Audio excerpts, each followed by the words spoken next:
So to help us better understand Facebook's potential as a platform, Nissan Gabbay, CEO of Social Labs, we've talked about this issue of what is Facebook going to be? What is Facebook going to be? Because they need to make more money to grow into this valuation. How are they going to do that?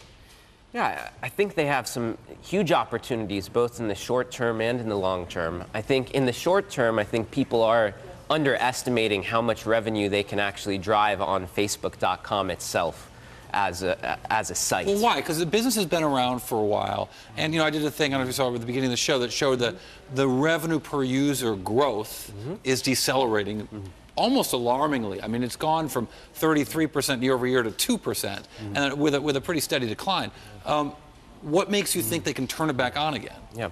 So, I work with major advertisers, major online retailers every day at Social Labs, and what we see is that these companies really haven't even begun to advertise on Facebook. I'm actually shocked by how little money they're spending today on Facebook, and I think they all have plans to spend more.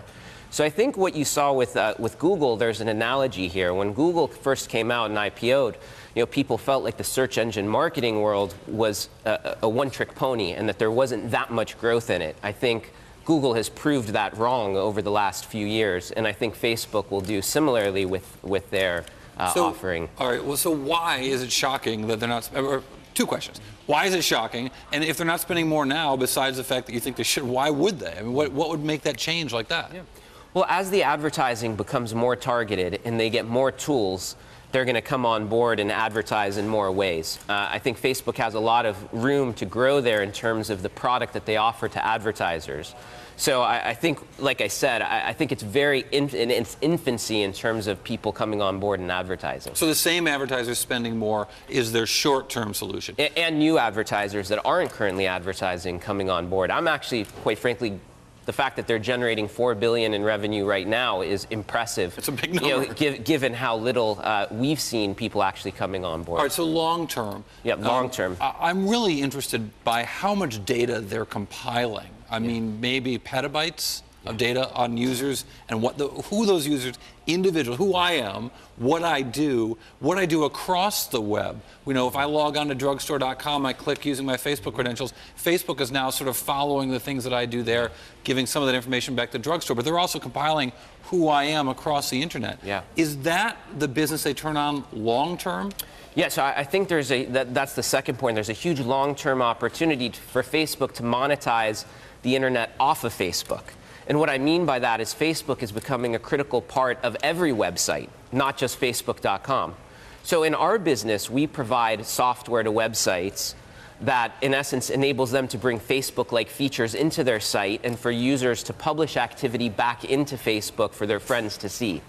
So, for example, one of our customers is wine.com. You can go to wine.com, see the wines that your friends have purchased or the wines that your friends like. So that type of experience, I think, is going to become standard across the web over the next 10 years. So how does Facebook get more revenue from that business? Good question. So today, Facebook has, the social graph, your social identity, and your friendships.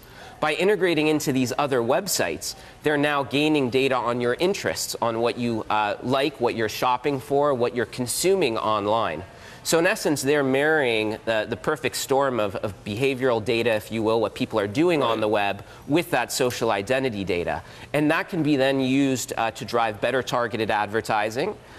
It can also be used for those websites to run advertising against their own content. So they'll charge an advertiser to run an ad, say at wine.com. If I'm looking at Oregon Pinot Noirs and wine.com, they'll know that I like those because I've seen them before and target an ad to me? That is all potentially what is possible and what is already being put in place. And I do like the Oregon Pinot Noirs. Yeah.